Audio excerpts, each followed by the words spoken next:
Hello again and welcome to our 60 Minutes podcast, Extra Minutes. My name is Dimity, Clancy, and joining me on the podcast today is our producer, Natalie Clancy. Welcome, Natty. Thank you. We are bringing you this podcast from Bangalore in southern India, and we're here as part of our investigation into the death of Praba Aruna, who was a young mum who lost her life, sadly, in Parramatta Park back in 2015. She was walking home from work when she was stabbed multiple times. Nobody has been charged over her murder. It's 10 years ago. Natty, just tell us a little bit about who Praba was. It's kind of what we've learnt since being here in India. Prabha was a 41-year-old mum with a 10-year-old daughter and husband living back here in India, and she had gone to Australia for a short-term contract to make more money to send home to her family. And several more months later, when she was really missing them dearly and trying to make plans for them to move to Australia with her, this tragic murder happened. And that's what's really struck me about this case is that, you know, a young mum to leave your daughter back in your home country, travel all the way to Australia. I mean, as we've learned, Prabha was working around the clock to send money home to her husband Arun and her daughter. She was doing everything in her power for her family to get ahead financially. And I think a lot of people in Australia remember this case because it was a mum walking home from work on the phone to her husband, which so many of us, you know, would do every day. You ring someone in your family on your way home. And she was brutally killed. So it's a case I think that a lot of people remember and that a lot of people would like to see solved. And police have never been able to find her attacker. And that has been critical to this case because that's the piece of information that will then lead them to more information about what happened to her and solve it. And what's interesting is while they've got no idea, essentially, who killed her, they have one key person of interest, and it's her husband, Arun. And that's there's a couple of reasons why we have travelled here to India for this story. The first one and most important one, it was to meet Prabha's family, which we spent a couple of days with, which we'll go into in a minute. But the other reason was to find Arun and put some really important questions to him, which we did do in this story. And I think that was a really key part of this story because it's one of the key challenges the police have faced in Sydney. Because he's in India, it really limits their access to him and all the evidence that they would normally gather takes much longer to get because they have to go through all of these bureaucratic processes, rightfully, to sort of get permission to operate between the two countries. So for us to be able to come here and find him was a really important component of the story. Yeah, and I think, you know, for Australian police, it's I feel like this investigation is a sore point because they have thrown as much as they can at it. And primarily the investigation is in Australia, but their one person of interest is overseas. And that comes with a whole host of challenges in terms of investigative tools that they can use. We interviewed the 3 homicide detectives who have been on this case since the beginning for 10 years now. And as you said to one of them, it is so rare to speak to detectives when they haven't charged anyone and have them be so open about their case theory. And I think it speaks to the passion they have to solve the case, that they're willing to throw open their investigation in order to try and encourage someone in the public to come forward with the missing piece of information they need in order to lay charges. And isn't it incredible the amount of evidence that they have that puts questions on Prabha's husband, Arun, you know? It's incredible. The lies are the big thing. That as the cops said to us, being a liar doesn't make you a murderer.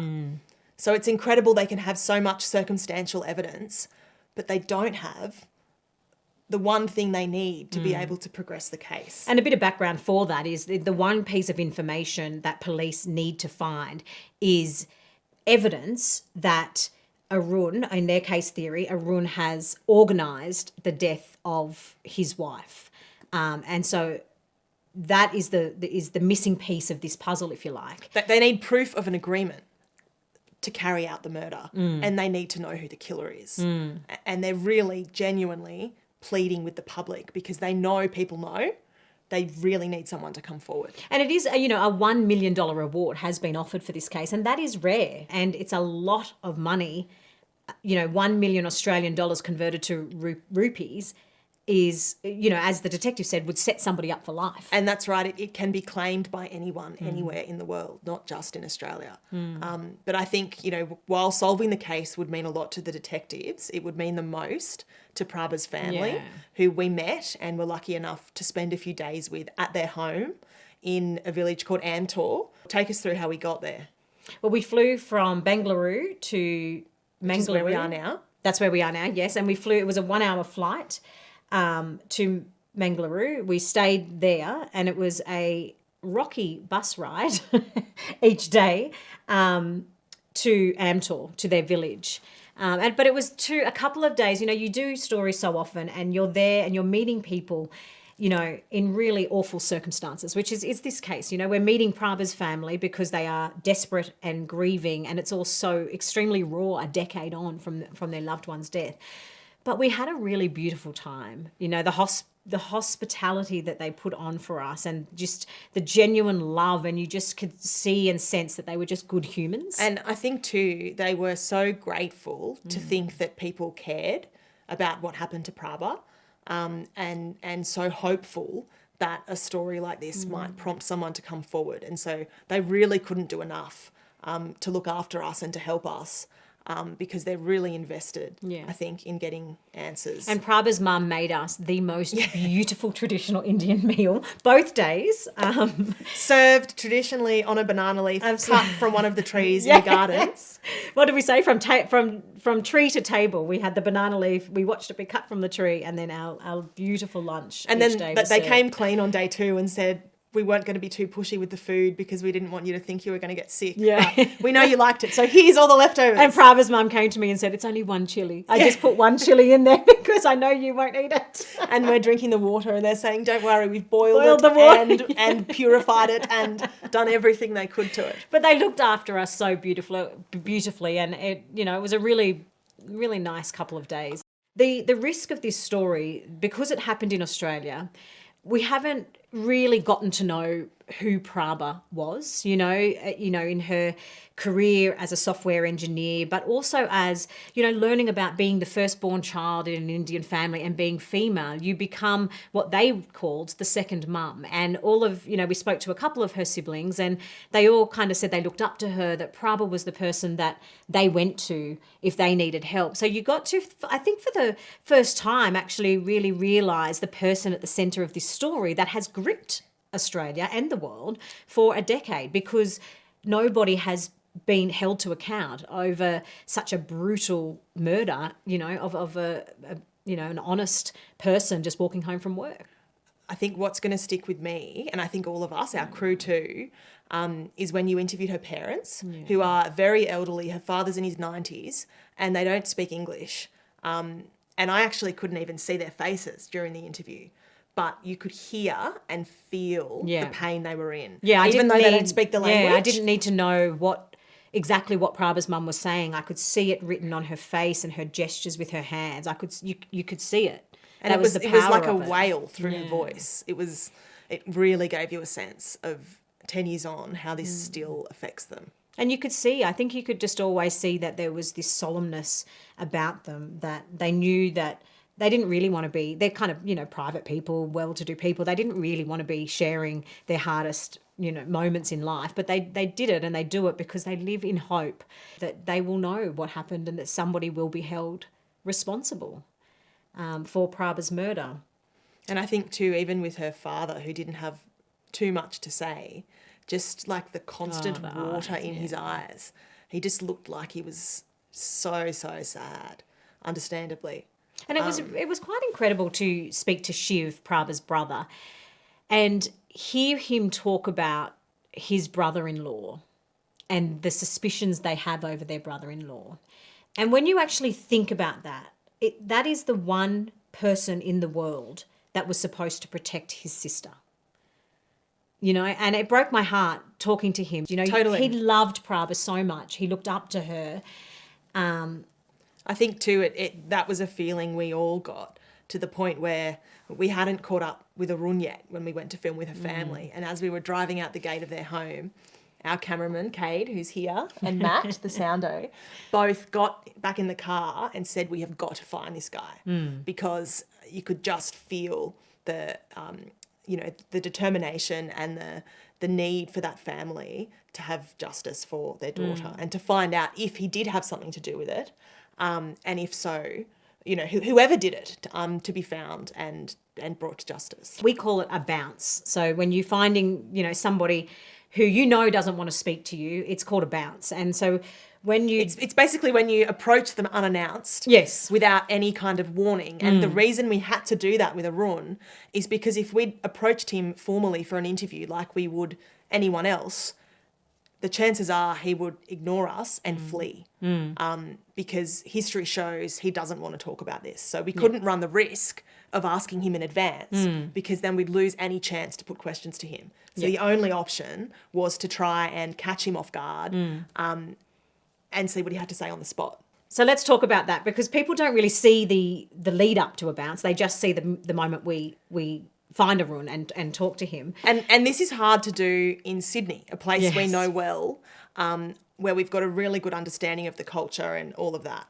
Doing it in a place like India is much harder because we don't speak the language. We don't understand the cultural norms in the same way we would at home. All we had was an address. So we basically had to go and sit outside his house and hope that he would come out and that we would recognise him in a city of how many million people. That we would be able to spot this guy while we're trying to lay low and not be spotted ourselves. Yeah. So we go to his house. We have two cars. We've got Natty in one car with a driver. Parked around the back because there's two entrances. Yeah. And then myself and a cameraman, sound recorder squashed into the back seat of the other car with our fixer in the front. Cosy. And a driver. It was cosy. And we communicate via walkie-talkies. So we're constantly looking for people that are coming out, reporting back to each other. And also trying to make sure that we don't cause a scene that is going to make neighbours worried or suspicious of us. The first couple of days they were. We did get seen and people were looking at us because, it is a bit random that a car pulls up into... With 4 Australians inside. But just that with anybody just sitting in a car all day long. I think the first day we sat there from 7 a.m. till 7:30 p.m. So with long nothing. day. We saw nothing. We saw nothing. We got nothing. And we drove away. And then we went back the next morning, still nothing. Yeah, we had half a day because we had to fly to Mangaluru with Prabha's family. The last thing we wanted was for him to find out we were looking for him. Yes. And pack up and leave. So it's that constant balance of us trying to get the information we need to be able to predict his movements and catch up with him without tipping him off. Or having a neighbour tell him, and being Westerners, and Natty with her blonde hair, beautiful blue eyes, can't just get out and walk down the street without raising some great suspicion about. So it was a tricky one. But on the third day of the attempt, yeah, we went back and I'm sitting around the back and you radio in to say that you think you've spotted him getting out of a taxi, a tuk-tuk taxi. Yep. And so Cade, our excellent cameraman, managed to get some vision of this man without him being seen. And the boys have got handy cams. They've constantly got their phones up. Got to be careful not to give away too many trade secrets here. A methodology. But we basically had the photo. He went inside. We were confident that's him. So we knew he was home. We knew what he was wearing. But this is another little conundrum that we faced was we were kind of 50 metres away from the front because we didn't want to raise suspicions the way we had done the first couple of days. So when we spotted him, he actually stood outside the front of the unit block. So we had this, do we go, do we not? But the trouble is you drive up there.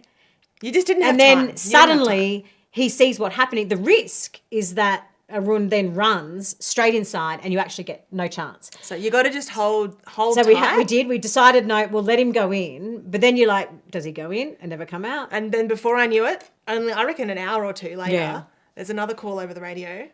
He's on a bike! He's on a bike!